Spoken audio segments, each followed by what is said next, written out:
오늘로 세월호 참사 78일째를 맞았습니다.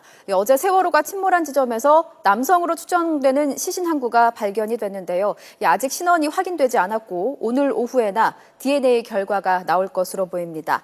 전남 진도 팽목항에 나가 있는 취재기자 연결합니다. 백종규 기자, 어제 발견된 시신이 세월호 참사 실종자일 가능성이 있습니까?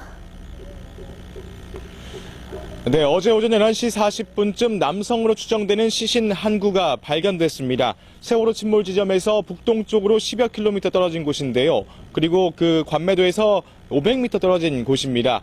발견 당시 검은색 등산복 차림으로 바다 위에 떠 있는 것을 해경이 발견한 것인데요. 범정부 사고대책본부는 시신을 팽목항으로 옮겨 신원 확인 절차를 거쳤습니다. 하지만 시신이 많이 부패되어 있어 지문으로 신원이 확인되지 않아 DNA 검사를 했는데요. 아직 DNA 확인 결과가 나오지 않아 정확한 신원은 밝혀지지 않은 상태입니다. 시신 발견 당시 상태는 사망한 지 수십일 이상 지난 상태였습니다. 범정부 사고대책본부는 안산 단원고 남성 교사일 가능성이 높다고 보고 치아 진료 기록 등을 확인했지만 일치하지 않은 것으로 전해졌습니다. DNA 결과가 나와봐야 정확한 신원을 확인할 수 있겠지만 발견된 시신이 지난 4월 26일 인근 해상에서 조업을 하다 실종된 중국 동포선원 39살 황모 씨와 비슷한 것으로 확인됐습니다. 범정부 사고대책본부는 발견된 시신이 세월호 실종자의 가능성을 낮게 보고 있습니다. 어제 발견된 시신이 세월호 실종자가 맞는다면 남은 실종자가 10명으로 줄지만 그렇지 않는다면 아직 11명의 실종자가 차가운 바닷속에서 78일째 가족품으로 돌아가지 못하고 있는 것입니다. 수색 작업은 계속되고 있습니다. 유속 흐름에 느려지는 때를 맞춰 수색 작업이 이루어지고 있습니다. 밤사이 4시 44분에서 5시 56분까지 잠수사들이 물속으로 들어가 수색 작업을 벌였습니다. 하지만 아직 추가 실종자를 발견했다는 소식은 들리지 않고 있습니다.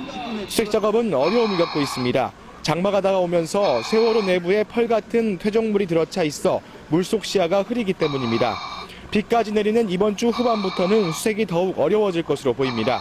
범정부 사고대책본부는 우선 7월 8일까지는 유속이 느려지면 잠수사가 선내에 진입하는 기존 방식대로 수색 작업을 펼친다는 방침입니다. 111개 격실 가운데 아직 잠수사가 진입하지 못한 4개 격실을 집중적으로 수색할 예정입니다. 7월부터 실시할 새로운 수색 계획은 여전히 확정되지 않았습니다. 실종자 가족들은 불안해하고 있습니다. 가족들은 장마와 태풍에 대비한 새로운 수색 계획이 확정되고 실종자들이 하루빨리 가족품으로 돌아오기를 간절히 바라고 있습니다. 지금까지 진도 팽목항에서 YTN 백종규입니다.